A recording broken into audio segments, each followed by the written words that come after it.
നാടും നഗരവുമെല്ലാം പുതുവർഷ ആഘോഷ തിമിർപ്പിലാണ്. കേരളത്തിലെ വിവിധയിടങ്ങളിൽ ന്യൂ ഇയർ ആഘോഷം പൊടിപൊടിച്ചു. കൊച്ചി, തിരുവനന്തപുരം, കോഴിക്കോട് തുടങ്ങിയ പ്രധാന നഗരങ്ങളിലെല്ലാം വലിയ ജനക്കൂട്ടം പുതുവർഷ രാവിൽ ഒത്തുകൂടി ആ കാഴ്ചകളിലേക്ക്.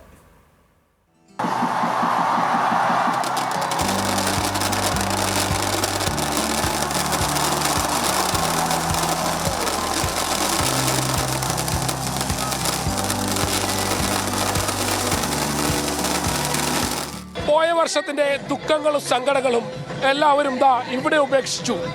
ഇനി വരുന്ന വർഷത്തിന്റെ പ്രതീക്ഷകളാണ്. മുൻപൊന്നുമില്ലാത്ത തരത്തിൽ ഫോർട്ട് കൊച്ചിയിൽ ഇത്തവണ ഒരു ചരിത്രം സൃഷ്ടിച്ചു. 2 പപ്പാഞ്ഞികൾ ഒരേ സമയം നിന്ന് കത്തി. പോലീസ് കൃത്യമായി സംരക്ഷണം ഒരുക്കി. ലക്ഷക്കണക്കിന് ആളുകൾ ഫോർട്ട് കൊച്ചിയിലേക്ക് ഒഴുകിയെത്തി. ഇനി വരുന്ന വർഷം, വരാനിരിക്കുന്ന നാളുകൾ, അതെല്ലാം പ്രതീക്ഷകളാണ്. നല്ലത് മാത്രം സംഭവിക്കുമെന്ന പ്രതീക്ഷകൾ.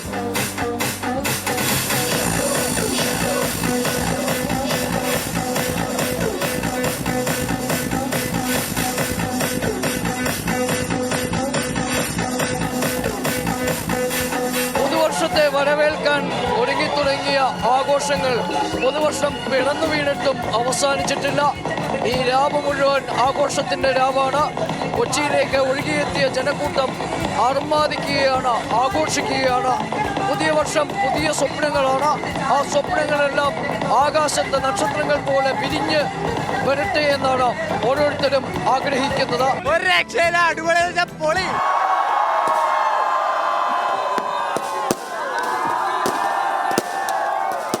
ദുഃഖിച്ചിരിക്കാനുള്ളതല്ല, ആടിത്തിമിർക്കാനുള്ളതാണ് ആഘോഷരാവുകൾ അത്രയും.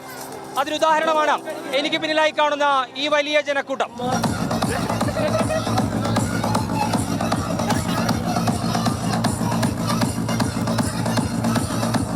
We come from France just to visit Cochin. തൃക്കാക്കരയിലും അതിഗംഭീരമായാണ് ന്യൂ ഇയറിനെ വരവേറ്റത്. ഫോർട്ട് കൊച്ചിയിലേക്ക് പോകാൻ കഴിയാതെ പോയവർക്കും ജില്ലയുടെ മറ്റു ഭാഗങ്ങളിൽ നിന്നും സംസ്ഥാനത്തിന്റെ മറ്റു ഭാഗങ്ങളിൽ നിന്നും വന്നവർക്കെല്ലാം തന്നെ തൃക്കാക്കര നല്ലൊരു വിരുന്നാണ് ഒരുക്കിയത്.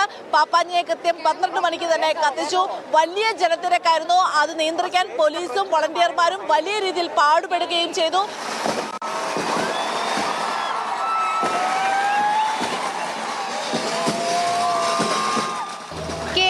ഏറ്റവും വലിയ ആഘോഷം നടക്കുന്നത് ഫോർട്ട് കൊച്ചിയിലാണല്ലോ. അതിനോടൊപ്പം ചേർത്ത് വെക്കാവുന്ന ഒരു ആഘോഷം തന്നെയാണ് തൃക്കാക്കര NGO ക്വാർട്ടേഴ്സിൽ നടക്കുന്നത്. ഇവിടെ സമീക്ഷ എന്ന നമ്മുടെ നാടിന്റെ കൂട്ടായ്മ നടത്തുന്ന പരിപാടി ഇത്തവണ പൊളി പൊളിച്ചു. ഈ നമ്മുടെ എറണാകുളത്ത് തന്നെ 4 പാപ്പാഞ്ഞിയാണ് ഒരുക്കിയിരുന്നത്. അതിൽ സുന്ദരക്കുട്ടനായിരുന്നു നമ്മുടെ തൃക്കാക്കരയിൽ ഇവിടെ ഉണ്ടായിരുന്ന പാപ്പാഞ്ഞി. അതുപോലെ ഇത്രയും വലിയൊരു ക്രൗഡിനെ മാനേജ് ചെയ്യാൻ നമ്മുടെ ഈ സംഘാടകർക്കും അതുപോലെ കേരള പോലീസിനും സാധിച്ചു.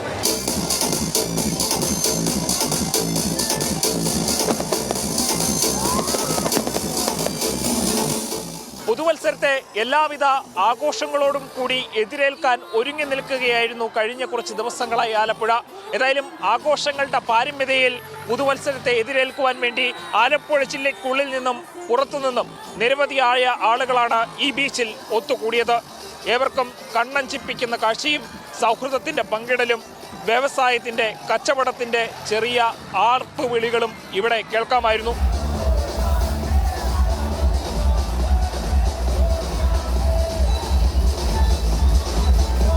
2026 പിറന്നിരിക്കുകയാണ്.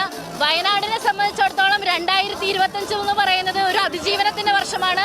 വീണ്ടും ഒരു പ്രതീക്ഷയുടെ ഒരു വർഷത്തിലേക്ക് കടന്നിരിക്കുകയാണ്.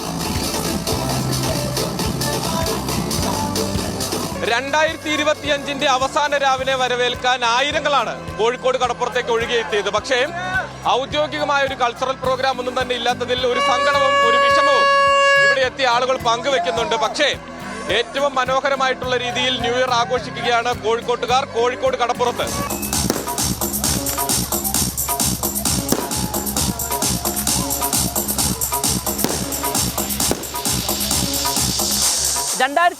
ലെ സന്തോഷങ്ങളെയും ദുഃഖങ്ങളെയും ഉപേക്ഷിച്ചാണ് മാലോകർ പുത്തൻ വർഷത്തെ വരവേറ്റത്. 2026 പുതിയ പ്രതീക്ഷകളുടെയും സന്തോഷങ്ങളുടെയും സ്വപ്നങ്ങളുടെയും വർഷമാകട്ടെ എന്ന് ആശംസിച്ചുകൊണ്ട് ടീം ന്യൂസ് മലയാളം.